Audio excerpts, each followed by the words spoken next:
নিবেদিতাৰ মোৰ অন্য এটা ভিডিঅ'লৈ আপোনালোক সকলোকে স্বাগতম জনাইছোঁ। ভিডিঅ'টো ভাল লাগিলে লাইক, শ্বেয়াৰ, ছাবস্ক্ৰাইব কৰি দিব। পায়সৰ ৰেচিপি ভিডিঅ' তাৰ বাবে লৈছোঁ কাজু, খিচমিচ, ইলাচি গুটি, তেজপাত আৰু এমুঠিমান জহা চাউল। এয়া কেৰাহীত গাখীৰ গৰম হ'বলৈ দিছোঁ।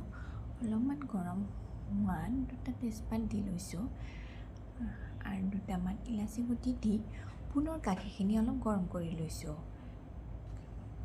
কাষত লাগি থকা গাখীৰৰ সৰখিনিও ভিডিঅ'ত দেখুৱাৰ ধৰণে মিক্স কৰি লৈছোঁ।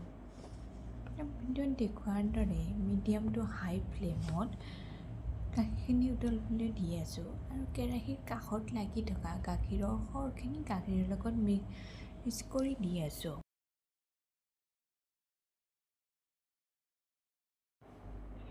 কাজুখিনি দি দিছোঁ, একেলগে কিচমিচখিনি দিব পাৰি, কিন্তু মই পিছত দিছোঁ কাৰণ গাখীৰখিনি কেতিয়াবা ফাটি যাব পাৰে।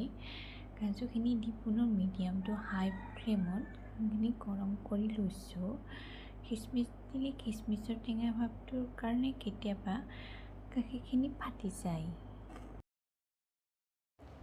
অকণমান পিছত চাউলখিনি দি দিলোঁ। চাউলখিনি দিয়াৰ পিছত গাখীৰখিনি লৰাই দি আছোঁ, নহ'লে চাউলখিনি কেৰাহীৰ তলত লাগি যাব পাৰে।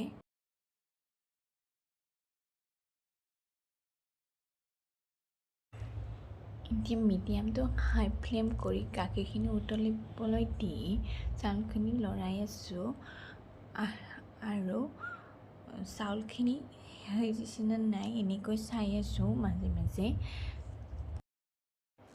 চাউলখিনি অকণমান সিজি অহাত এনেদৰে সোৱাদ অনুসৰি অকণমান চেনি দি লৈছোঁ। আপোনালোকে চেনিৰ পৰিমাণ কম বেছি কৰিব পাৰে। মই মিঠা হোৱাকৈ দিছোঁ। পায়সত অকণমান মিঠা হ'লে ভাল লাগে খাবলৈ।